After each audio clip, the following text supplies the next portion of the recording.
Body अशी साईडला पडलेली आणि त्यांचं मुंडकं ही पूर्ण म्हणजे साईडला होतं आणि अशी निम्मी बॉडी होती ती आम्ही पूर्णपणे पाहिलेली बॉडी. पहिल्यांदा ते आलेलं विमान आणि पहिल्यांदा असं वरून गेलतं तेव्हा ते चांगलं होतं. नंतर आम्ही घराच्या बाहेरच होतो. आम्ही गुरांना खायलाही टाकलं आणि घरानंतर आलो तर आम्ही बाहेर होतो आणि ते विमान गेलेलं असं खालून आलेलं आणि खालून असं ते खालून आलं आणि ते बरोबर वरती जायचं ते असं खाली त्याला अटॅक झालं. ते बरोबर म्हणजे 8:45 तेव्हा वाजलेल्या आणि त्याचा म्हणजे आम्ही पाहिलं पण एवढा मोठा त्याचा असा स्फोट झाला ना ते आमच्या घरापर्यंत आला.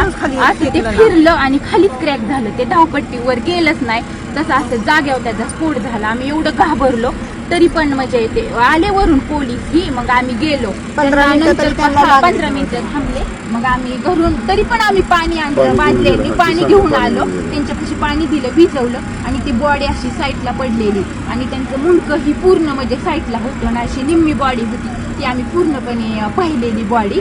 आणि नंतर ते म्हणले कापड वगैरे मग आम्ही ब्लँकेट ही सगळं गुंडाळायला दिली आणि तसं झाल्यानंतर 15-20 मिनिटांनी मग ते गाडी आली आणि ते बॉडी अशी गुंडळून नेली. वाईट झालं ते बघितल्याला आम्ही खूप घाबरलो. तुम्ही काय बघितलं? तेच बघितलं ते येऊन खाली कोसळलं. मुलं जायची वेळ नेमका टायमिंगच्या वेळ होता 9:45ला.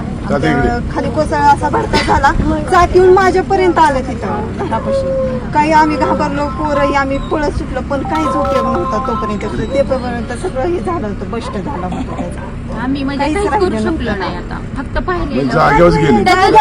काहीच राहिलं